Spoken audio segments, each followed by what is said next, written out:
പൊതുജനങ്ങൾ മുതൽ നിക്ഷേപകർ വരെ എല്ലാവരുടെയും കണ്ണുകൾ 2026 ഫെബ്രുവരി 1 അവതരിപ്പിക്കുന്ന ബജറ്റിനെ കുറിച്ചുള്ള ധനമന്ത്രിയുടെ ബജറ്റ് ബോക്സിലാണ്. കാരണം ബജറ്റിന് ശേഷം സ്വർണ്ണവില കുറയുമോ എന്നതാണ്. എന്തായാലും കുറേയധികം കാര്യങ്ങൾ ആവശ്യപ്പെട്ട് വ്യാപാരികൾ ധനമന്ത്രി നിർമ്മല സീതാരാമന് മെമ്മോറാണ്ടം സമർപ്പിച്ചു.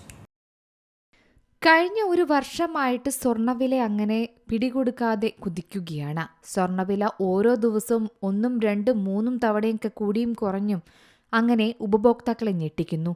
ഇന്നും റെക്കോർഡുകൾ ഭേദിച്ച് കുതിച്ചുയരുന്ന സ്വർണ്ണവിലയാണ് കണ്ടത്. എന്നാൽ ഉച്ചയോടെ ഇടിവ് രേഖപ്പെടുത്തി. രാവിലെ 1800 രൂപ വർദ്ധിച്ച് സ്വർണ്ണവില പുതിയ ഉയരമെത്തിയിരുന്നു. ഉച്ചയോടെ പവന് 560 രൂപ കുറഞ്ഞ് ചെറിയൊരു ആശ്വാസം രേഖപ്പെടുത്തി. 1,18,760 രൂപയാണ് ഇന്നത്തെ സ്വർണ്ണവില. ഗ്രാമിന് 70 രൂപയാണ് കുറഞ്ഞത്. 14,845 രൂപയാണ് 1 ഗ്രാം സ്വർണത്തിന്റെ വില.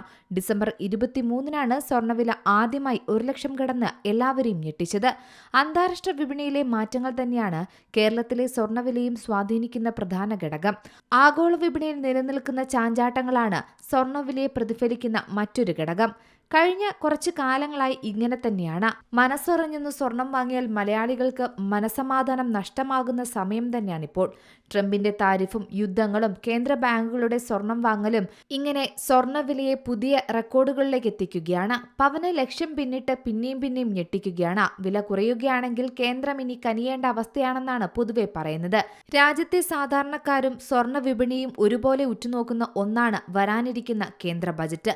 രാജ്യാന്തര വിപണിയിൽ സ്വർണ്ണവില റെക്കോർഡ് വേഗത്തിൽ കുതിച്ചുയരുന്ന സാഹചര്യത്തിൽ ഫെബ്രുവരി 1 ധനമന്ത്രി നിർമ്മല സീതാരാമൻ അവതരിപ്പിക്കുന്ന ബജറ്റിലാണ് സ്വർണത്തിന്റെ ഇറക്കുമതി തീരുവ കുറയുമോ എന്ന് പ്രധാന ചർച്ചാ വിഷയമായി മാറിയിരിക്കുന്നത്.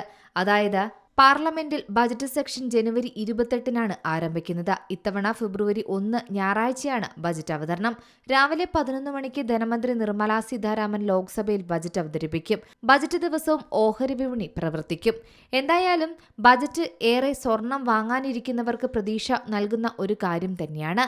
കാരണം 2024 ജൂലൈയിലെ ബജറ്റിൽ ഇറക്കുമതി തീരുവ 15% നിന്ന് 6% സർക്കാർ കുറച്ചിരുന്നു. ഇത് തുടക്കത്തിൽ സ്വർണ്ണക്കടത്ത് കുറയ്ക്കാൻ കാരണമാണെന്നാണ് പറയുന്നത്. എന്നാലും രാജ്യാന്തര വില വർദ്ധിച്ചതോടെ കള്ളക്കടത്ത് വീണ്ടും ലാഭകരമായി മാറിയിരിക്കുകയാണ്.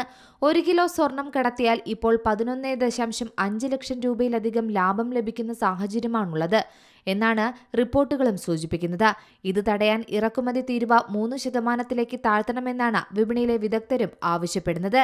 അന്ന് 2024 ജൂലൈയിൽ ബജറ്റ് അവതരണത്തിന് ഇറക്കുമതി തീരുവ കുറയ്ക്കാനുള്ള പ്രഖ്യാപനം വന്നതിനു ശേഷം സ്വർണ്ണവില 2000 രൂപയാണ് കുറഞ്ഞത്.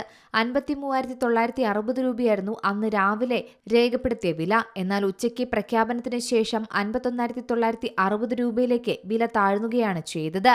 മാത്രമല്ല റീറ്റെയിൽ ഡിമാൻഡ് കുറയ്ക്കുമെന്നതിനാൽ GST ഇളവ് ചെയ്യണമെന്ന നിർദ്ദേശവും ധനമന്ത്രിക്ക് മുന്നിലുള്ള പ്രധാന ഘടകമാണ്. ഇപ്പോൾ സ്വർണ്ണാഭരണങ്ങൾ വാങ്ങുമ്പോൾ 3% GST കരുതുന്നത്. ഇത് 1.5% കുറയ്ക്കണമെന്നാണ് നിർദ്ദേശങ്ങളുള്ളത്. ഉയർന്ന GST റീറ്റെയിൽ ഡിമാൻഡ് കുറയ്ക്കുന്നുവെന്നാണ് പൊതുവെ വിപണി വിദഗ്ധരും പറയുന്നത്. 2017 GST ഏർപ്പെടുത്തുമ്പോൾ 2000 രൂപയായിരുന്നു സ്വർണ്ണവില. ഇന്ന് 1,60,000 രൂപ കടന്നുവെന്നും അവർ ചൂണ്ടിക്കാട്ടുന്നുണ്ട്. എന്തായാലും സ്വർണം വാങ്ങാനിരിക്കുന്നവർക്കും വിൽക്കാനിരിക്കുന്നവർക്കും പ്രതീക്ഷ നൽകുന്ന മറ്റൊരു നിർദ്ദേശം കൂടി ഈ ബജറ്റിലുണ്ട്. ആഭരണങ്ങൾ വിൽക്കുമ്പോൾ ഇപ്പോൾ മൂലധന നേട്ട നികുതി നൽകേണ്ട ആവശ്യമുണ്ട്.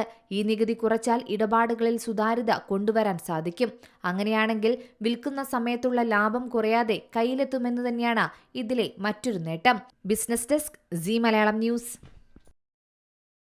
ഏറ്റവും പുതിയ വാർത്തകളും വിശേഷങ്ങളും വിരൽ തുമ്പിലറിയാൻ സീ മലയാളം ന്യൂസ് എല്ലാ ഡിജിറ്റൽ പ്ലാറ്റ്ഫോമുകളിലും ലഭ്യം.